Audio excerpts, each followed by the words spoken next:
Oi pessoal, tudo bem? Eu recentemente falei sobre o zodíaco nos dedos da mão, que é um assunto específico nessa área de astroquiromancia, que é o que eu estudo e eu pratico, ok? Hoje em dia na minha vida pessoal, né? Que eu não estou trabalhando mais, eu sou aposentada agora. Bom, esse vídeo aqui, anteriormente eu fiz um outro vídeo, num outro dos meus vídeos aqui, que eu vou encontrar e colocar o link aqui em algum lugar. Eu falei sobre o zodíaco nos dedos, ok? Esse vídeo aqui é para elaborar um pouquinho mais esse assunto, para vocês entenderem a importância da astroquiromancia, ok? E também o significado por trás dos signos estarem onde estão nos dedos da mão, ok? Porque tudo tem um motivo, né? Eu recentemente descobri o motivo de eu ter um tridente no meu monte de Saturno. E isso foi mostrado através da astrologia védica. E foi ali que eu descobri a conexão desse meu tridente no meu monte de Saturno, que é na verdade no final da linha de Saturno, que a linha de Saturno começa ela começa de cima para baixo, ok? Aliás, todas as linhas, exceto as principais, né? As linhas secundárias, bom, nesse caso a linha do Sol, de Mercúrio e de Saturno e de Júpiter também, essas linhas planetárias, elas começam de baixo para cima, ok? A linha da vida começa de cima para baixo, a linha do coração começa de fora para dentro, né? E assim também como do lado direito, né? Desse lado aqui, né? O meu direito e o seu esquerdo. Bom, olhando assim, né? Do monte de Mercúrio, ok? O começo dela é no monte de Mercúrio e ela vai na lateral, né? Na percussão da mão, que isso aqui chama percussão. Ela vai então nessa direção, daqui para cá, né? Ela vai daqui para cá e a linha da cabeça ela sai desse lado da mão aqui, que é abaixo, né, do monte de Júpiter, para cá, ok? Eu já vi material mostrando a linha do coração começando aqui. Ela não começa aqui, o começo dela é aqui e ela termina seja onde for que ela terminar, né? Que pode ser em várias posições da sua mão, né? Bom, então nesse vídeo aqui eu quero compartilhar com vocês mais detalhes sobre o zodíaco nos dedos, ok? Que eu estou estudando também esses assuntos e me aprofundando mais nos meus estudos sobre isso.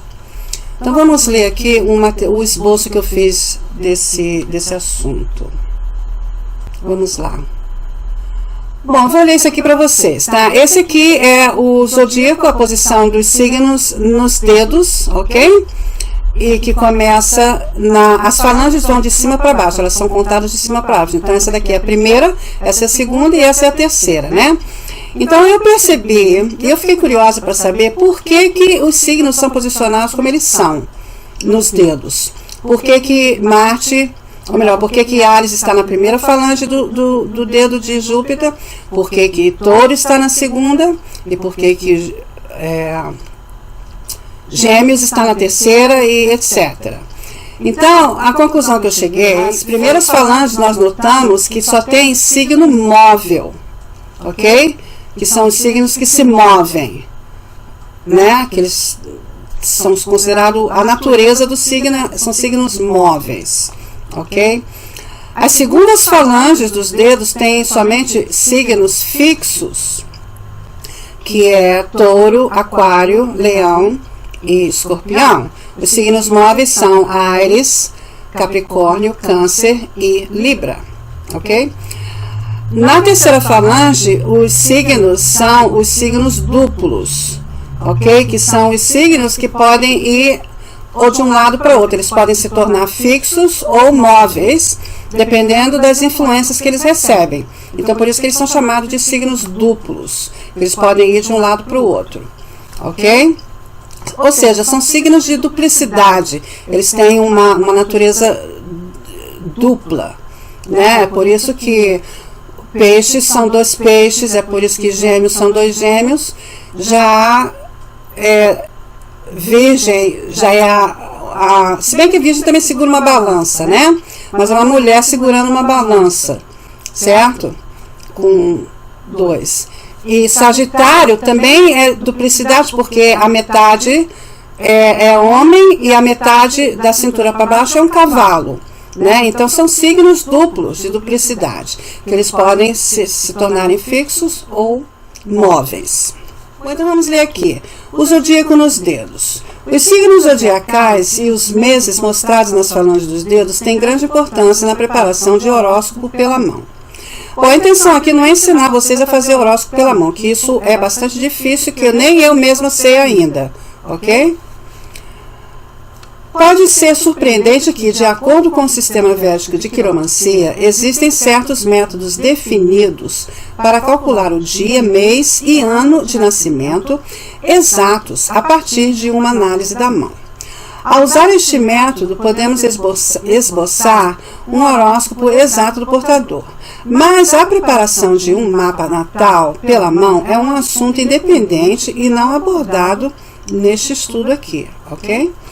A tabela abaixo, bom, eu não estou ensinando aqui como que a gente faz horóscopo pela mão, eu estou apenas passando pelo período de a gente entender primeiro porquê dos porquês, né? Por que está aqui e etc, ok? Bom, então aqui nós vemos, né, eu fiz um esboço aqui da organização dos signos, né, e quais eles que estão em quais dedos, né. Então o primeiro dedo é o dedo de Júpiter, o segundo é do Sol, o terceiro de Mercúrio, ou melhor, o primeiro dedo é Júpiter, o segundo dedo é Saturno, o terceiro é o Sol e o quarto é Mercúrio, certo? E os signos então são divididos dessa maneira. Então aqui eu organizei pela ordem de signo, não pela ordem de dedo, ok?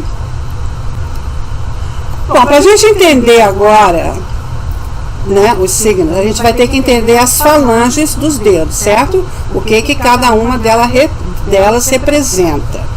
Eu sei que há dedos, especialmente dedo mindinho, que é o dedo de Mercúrio, às vezes aparece com 4 falanges.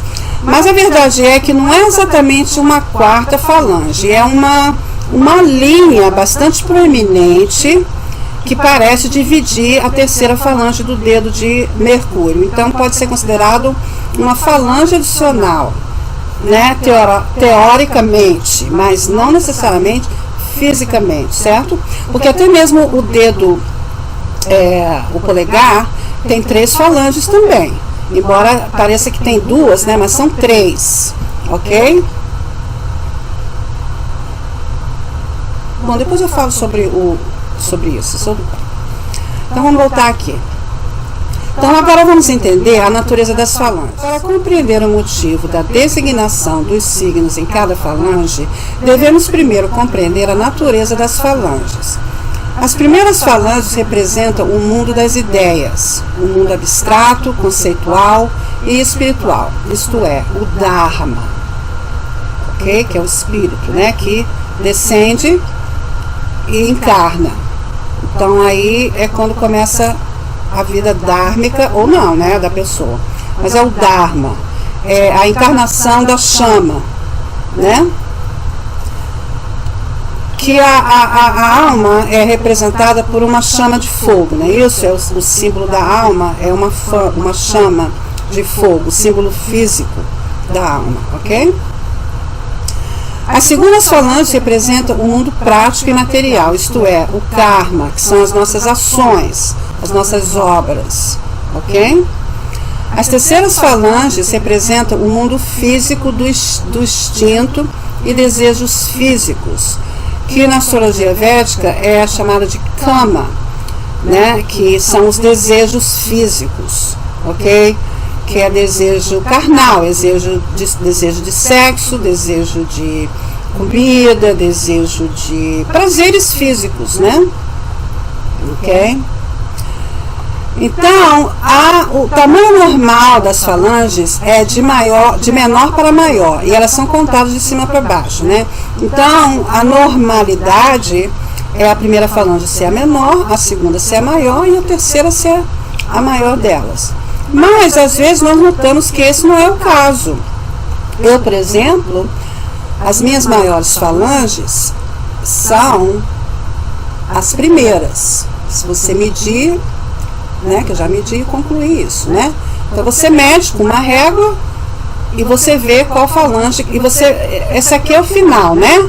A última linha é a final, é onde termina a falange, certo? Não essa daqui, porque essa daqui, na verdade, é a formação de um símbolo, ok? Bom, no meu caso aqui, às vezes muitas pessoas têm isso, assim, mais intensamente e menos intensamente. Então, o símbolo pode ser formado ou não, ok? Porque tem que ter quanto mais perto o final da linha, qualquer um desses finais chegarem nessa linha de baixo, pode formar uma yava. É chamado de yava no sânscrito, que é como se fosse uma ilha, uma cevada. Então, quando você tem uma cevada aqui, como aqui também, se você tem uma cevada aqui, significa ganhos financeiros, ok? E no dedo de Júpiter é a mesma coisa, ok? Bom, então essa é a terceira falange que termina nessa linha aqui, né? Essa aqui é a linha que marca o término na falange. Então você mede e para ver qual que é a maior delas, ok? E se a primeira falange for a maior dentre as outras, então significa que as suas tendências são para esse mundo abstrato, que é o mundo espiritual.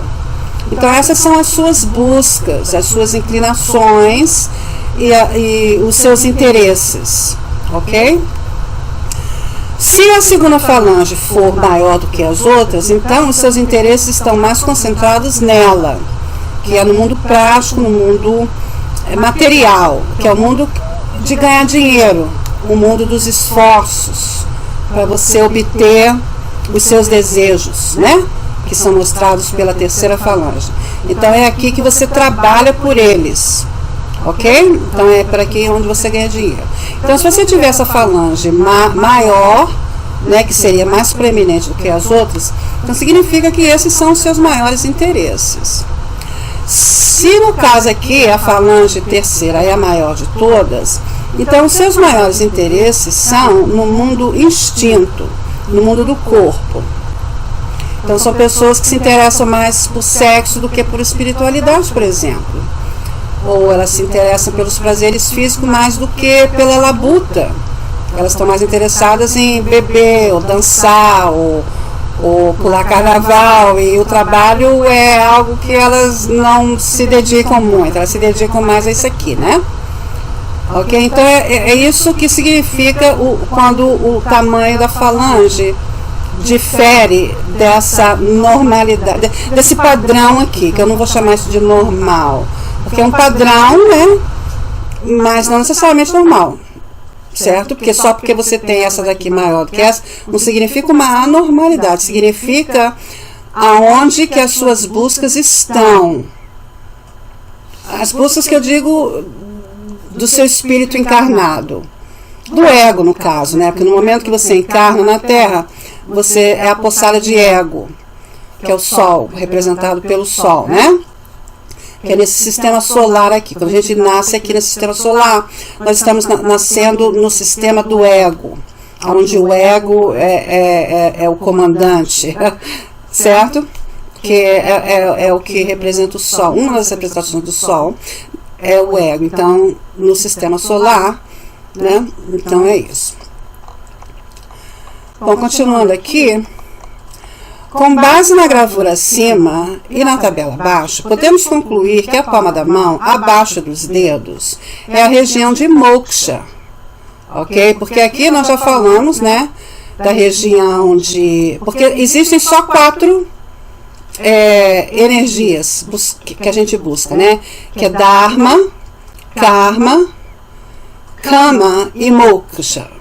Ou melhor, deixa eu começar por aqui. Dharma, Karma, Kama e Moksha, né? Moksha é a liberação da vida física e a passagem para o nosso próprio destino, ok? Isso é o que significa Moksha, que o nosso, e de acordo com a vida que a gente viveu, vai então determinar o nosso destino, ok? Então, de acordo com aquilo, eu cheguei então a essa conclusão óbvia, porque isso é óbvio, né? Não há como não chegar a essa conclusão, né? Que a palma da mão é a região de moksha. Por quê? Porque é onde está o nosso destino, onde estão as linhas que mostram o destino que a gente está buscando obter, seguir. E também que nascemos com ele, né? Mas que a vida física vai provar se realmente é isso que a gente quer ou não, né? De acordo com as nossas buscas aqui. Então, a palma da mão é o que vai mostrar o destino que vai nos levar a moksha ou não, que é a quarta fase, né, da existência física dessa, né? Porque tem várias outras existências, essa não é a única. Então aí vai mostrar as coisas que você praticou na sua vida, né? Essas linhas vão então mostrar o destino que você, porque a alma é que traça essas linhas no ventre da mãe. Mas elas são sujeitas a mudanças conforme você nasce, você vive a sua vida. Você pode mudar essas linhas. As linhas principais são muito mais difíceis de mudar, mas é possível mudar também, ok? Mas as outras linhas mudam com mais facilidade. A minha linha do Sol mesmo mudou recentemente. Que eu não sei quando que mudou, mas foi recentemente que eu notei, né? Eu tenho até um vídeo que eu vou linkar aqui, onde eu falo sobre isso. Então, essa conclusão que eu cheguei, pessoal, que a palma da mão é a palma que mostra as nossas obras comandadas pelos dedos, porque a primeira falange é a falange que se conecta com o mundo espiritual. É por isso que as indianas pintam a primeira falange de vermelho, ok? Porque o corpo é o fogo, né? É o corpo que encarnou. É o fogo, que é a alma, né? Que encarnou. Então, o vermelhão representa então esse fogo, ok? E é por isso que elas pintam a primeira falange dos dedos. Eu tinha curiosidade de saber por que elas fazem isso. Então foi essa conclusão que eu cheguei através dos meus estudos de astroquiromancia. Bem, pessoal, então isso eu achei assim, muito incrível, muito interessante demais, e é por isso então que eu estou compartilhando com vocês essa conclusão recente que eu cheguei sobre o motivo dos signos serem posicionados onde são.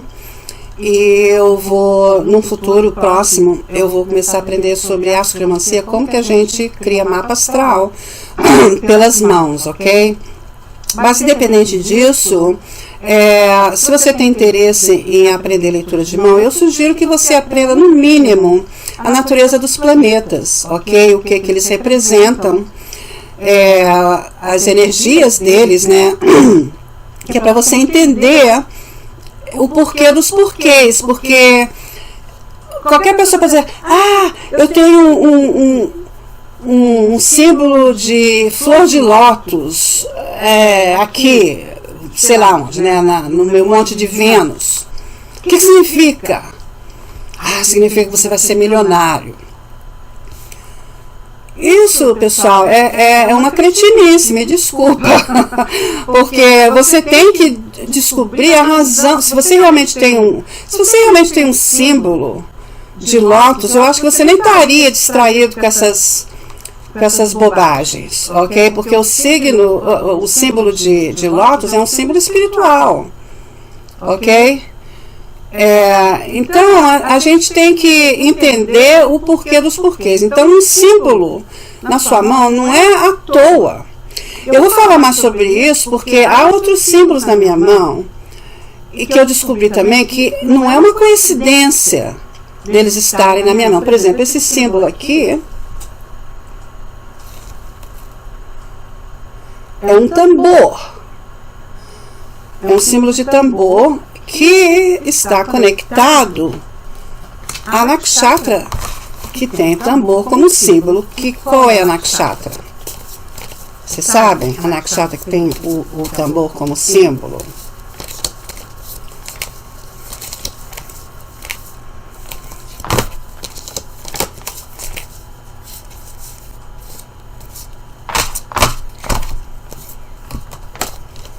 Olha aí.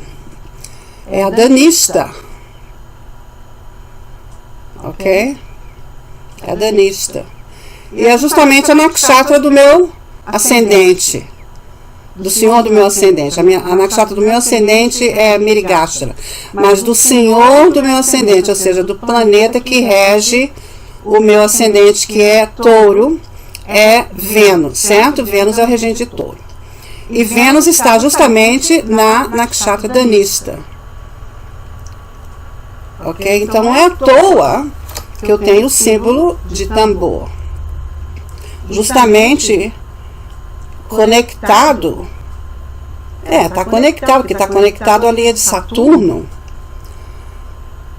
Enfim, isso pode ser provado no meu mapa astral. Porque eu tenho 4 planetas em danista, que é Júpiter, Ketu, Vênus e qual que é o outro? Sol. Tá vendo? Eu esqueço até das minhas próprias... gente, eu sou muito esquecida. Eu tenho uma dificuldade enorme de memorizar as coisas, viu? E para eu aprender tudo isso assim... é por isso que eu gosto desses tipos de material, porque fica mais fácil de eu assimilar e lembrar, né? Porque eu sou muito esquecida, eu me esqueço de tudo, até do meu... E conforme eu estou ficando mais idosa aí, que eu vou piorando sobre isso, né? Enfim, vocês vão ter que me ajudar a descobrir como é o meu nome no futuro. Eu acho que eu vou esquecer que meu nome é Cris, né? Enfim, pessoal, mas é isso, tá? Então, olha, nada disso é uma coincidência, nada, absolutamente nada é uma coincidência na vida, ok? O meu amigo Domingos Iese, que me ensinou muitos ensinos extraterrestres, eu sou muito grata a ele por isso, ele dizia que a bala perdida só atinge a quem atirou primeiro, ok? Então nada é uma coincidência, é tudo conectado a karma, porque karma é uma lei divina, implacável, ok? E ela está em efeito no universo inteiro, não somente aqui nesse planeta, mas em todos os outros dessa existência, que é a lei do retorno, né? A lei da natureza. Você planta uma semente de tomate, você não recebe um limão como fruto, né? Então, karma são os frutos das sementes que a gente planta, que são as nossas ações, não é isso? E também elas determinam o mapa que a gente nasce com ele, em cada encarnação. O nosso horóscopo também não é uma coincidência, é com base em vidas passadas. E a astrologia védica tem esse poder de revelar para você o que você foi na sua vida passada. A gente vê isso pela 5ª casa. Se você tiver planeta maléfico na 5ª casa, significa que você teve algum problema, ok? Na sua vida passada, que você veio agora para pagar por seja lá o que você fez na sua vida passada. Planeta maléfico na 5ª casa. Significa isso, karma ruim de vida passada, que você vai pagar nessa vida, de alguma maneira. Ok?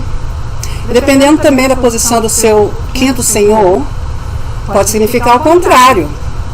Pode significar que você teve uma vida passada ótima e que você vai ter uma vida ainda melhor nessa, né? Então mostra o seu progresso espiritual. A mão também, eu tenho um vídeo lá no website, vamos lá, eu vou botar o link embaixo. As linhas da mão mostram o progresso espiritual, ok? Assim também como o mapa astral védico mostra o seu progresso espiritual. Esse aqui é o propósito, pessoal, mais do que previsão. É claro que é usado para isso também, e é muito útil para isso, que é uma lâmpada, que é o termo Jyotisha significa lâmpada, né? Luz. Então é uma lâmpada no nosso caminho, não é isso? O Jyotisha. Mas o livre-arbítrio prevalece, pessoal. Ok? Você tem o poder do livre-arbítrio também. Então você pode melhorar o seu mapa, se ele for ruim, né? Através das suas próprias ações. E isso melhora, tanto que As linhas da mão mudam por causa disso, porque a gente tem o poder de melhorar ou piorar a nossa situação, né? A gente pode piorar ou melhorar. Então, o mapa astral e a mão é o que mostra os nossos desafios, os nossos aprendizados, os nossos sucessos e o nosso destino também. Que essa vida está nos dando a oportunidade de melhorar esse destino.